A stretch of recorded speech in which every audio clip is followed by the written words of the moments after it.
Assalamualaikum semua, selamat sejahtera, salam PKP, semoga semua berbahagia dan masih lagi bersemangat untuk terus bekerja dari rumah dalam suasana PKP ni. Kepada semua guru bimbingan dan kaunseling seluruh Malaysia, semoga masih lagi berada dalam keadaan yang terkawal dan sejahtera bersama dengan keluarga, sihat dan dapat melakukan kepelbagaian aktiviti walaupun berada di rumah supaya kita dapat menjaga kesejahteraan emosi kita, insya-Allah. Baik, hari ini Cikgu Hafizah nak kongsikan berkaitan dengan apakah peranan utama guru bimbingan dan kaunseling di sekolah sebagai seorang jurulatih PRS. Okey. Kita yang menjadi guru bimbingan dan kaunseling di sekolah rendah atau di sekolah menengah, sebenarnya kita secara automatik adalah jurulatih PRS di sekolah masing-masing, ya. Jadi kalau kita adalah jurulatih kepada PRS di sekolah kita masing-masing, apakah peranan dan tanggungjawab yang kita perlu laksanakan? Hari ini Cikgu Hafizah kongsikan 10 peranan utama guru bimbingan dan kaunseling sebagai jurulatih PRS di sekolah masing-masing. Yang pertama, kitalah yang berperanan untuk memilih ahli PRS berdasarkan kriteria-kriteria yang telah kita tetapkan. Ini bergantung kepada kesesuaian guru kaunseling, kesesuaian sekolah dan kesesuaian anak murid kita di sekolah, ya. Ada yang memilih PRS berdasarkan rujukan dan pencalonan daripada guru-guru berdasarkan pelajar yang baik, pelajar yang boleh dijadikan tauladan, pelajar yang mempunyai pencapaian akademik yang baik dan sebagainya. Ada juga yang meletakkan kriteria dia memilih pelajar-pelajar dalam kalangan pelajar high risk atau pelajar kelas belakang dengan harapan supaya lebih attach dengan pelajar, dengan murid dan menjadikan PRS satu platform untuk murid ini, pelajar ini berubah menjadi orang yang lebih baik. Kalau ikut Cikgu Hafizah sendiri pun, cikgu tak meletakkan apa-apa syarat. Sama ada kena kelas depan atau kelas belakang atau pencapaian akademik. Apa yang Cikgu Hafizah promosikan di sekolah adalah siapa yang berminat untuk jadi PRS, datanglah berjumpa dengan cikgu, isi borang. Okey, boleh mesej cikgu bagi tahu berminat nak jadi PRS, asalkan berminat, ya. Yang kedua, yang mahu belajar untuk berubah, ya, berubah menjadi lebih baik daripada sebelumnya, daripada pelbagai aspek akademik, aspek sosial, disiplin dan sebagainya, ya. Kemudian cikgu mencari pelajar-pelajar, murid-murid yang nak jadi PRS ni yang boleh jujur dengan Cikgu Hafizah.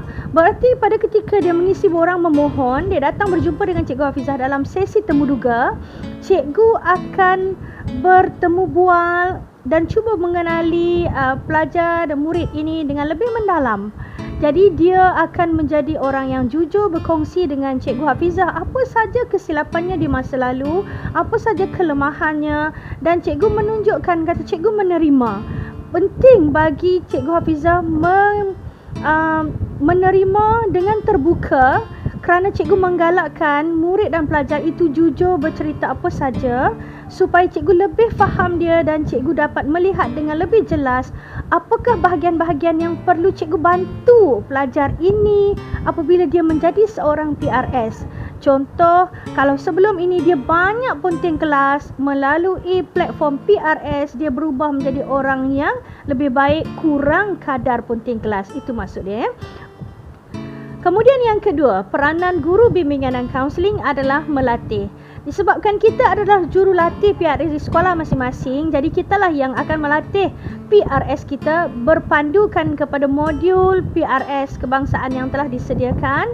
Kemudian boleh, kalau kita ada modul tu, kita jadikan dia panduan, kita ubah sesuai aktiviti mengikut kesesuaian, silakan. Okey. Kemudian yang ketiga, kita sebagai guru bimbingan dan kaunseling lah yang akan membuat perancangan aktiviti PRS, dan bila aktiviti itu dijalankan, kitalah yang menyelia dan kitalah yang melaksanakan program itu bersama dengan anak-anak PRS. Yang keempat, kita menjadi fasilitator dalam aktiviti-aktiviti PRS. Contoh, bila kita buat program bengkel kemahiran komunikasi, jadi kitalah yang menjadi fasilitator dalam program itu. Kemudian yang kelima, apabila kita dah buat latihan, kita nak menilai, maka kitalah sebagai guru kaunseling yang akan memberi ujian kepada anak-anak PRS itu mengikut tahap. Kalau di sekolah rendah, dia ada tahap bongsu. Kalau di sekolah menengah, bermula dengan tahap bongsu, muda, sulung dan bestari. Jadi kita akan buat ujian dan menilai mereka layak ataupun tidak untuk menerima anugerah tahap dalam PRS, ya. Baik, yang keenam, kitalah yang menguruskan satu majlis untuk memberi anugerah kepada PRS yang telah selesai mengikuti latihan dan lulus ujian mengikut tahap dan kelayakan yang digariskan mengikut modul PRS yang ada, ya. Baik. Kemudian yang ketujuh. Yang ketujuh, kita berperanan untuk mengawal selia dan juga menasihati PRS dalam aspek-aspek peningkatan prestasi akademik, sosial dan disiplin.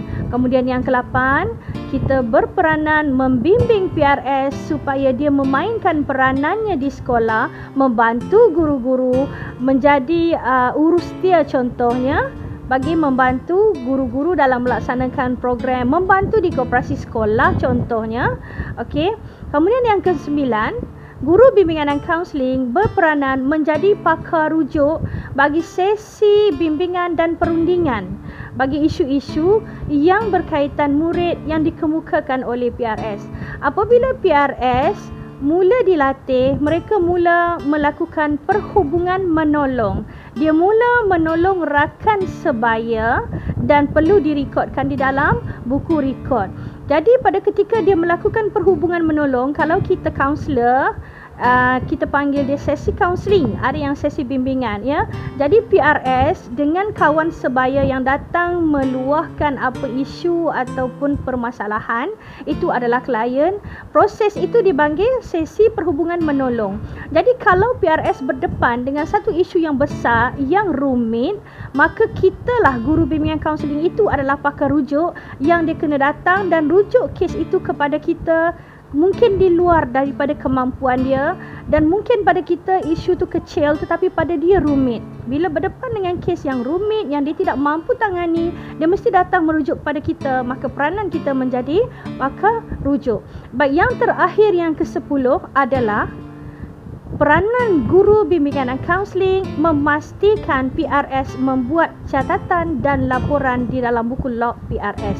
Okey, bila kita buat latihan, mereka akan rekod di dalam buku log tarikh latihan, apa latihan yang diberi, dan guru kaunseling lah yang akan meletakkan tanda tangan sebagai pengesahan anak murid tersebut join melibatkan diri dalam aktiviti tersebut. Okey, selain daripada tu, apabila PRS kita melakukan sesi perhubungan menolong dengan kliennya, dia akan report di dalam buku rekod dengan tidak menggunakan nama sebenar, ya, sebab bimbang kalau buku itu dibaca atau hilang, ya. Jadi nama klien itu boleh tersebar. Kita nak melindungi amanah klien tu, ya. Jadi bila saja dia melakukan perhubungan menolong, dia akan rekod bila tarikhnya, masanya, apakah isunya. Kitalah yang akan tanda tangan di bahagian GBK itu sebagai mengesahkan dia telah melakukan perhubungan menolong terhadap berapa orang klien. Okey, boleh, ya. Itu saja dulu untuk kali ini. Cikgu Hafizah berkongsi berkaitan dengan peranan guru bimbingan dan kaunseling sebagai jurulatih PRS di sekolah masing-masing. Harapan cikgu, guru bimbingan dan kaunseling dapat melaksanakan program bersama dengan PRS dengan teratur mengikut kadar kemampuan kita, ya. Kita tidak boleh bandingkan di antara sekolah kita dengan sekolah yang lain sebab kemampuan tidak sama, anak murid juga tidak sama, keperluan juga tidak sama. Jadi yang penting adalah kita memahami kemampuan kita dan anak murid kita, kemudian kita melakukan penyesuaian agar aktiviti dan cara latihan itu sesuai dengan anak murid kita, PRS kita. Okey, selamat menjalankan tugas kepada semua guru bimbingan dan kaunseling. Semoga anda dapat membangunkan PRS menjadi PRS yang berkemahiran, insya-Allah. Okey, all the best. Dan bagi yang belum subscribe channel YouTube Cikgu Hafizah, ya, jangan lupa tunjukkan sokongan anda supaya cikgu terus berkongsi. Jadi Jangan lupa ya tekan button subscribe di bawah. Okey, Assalamualaikum dan salam sejahtera.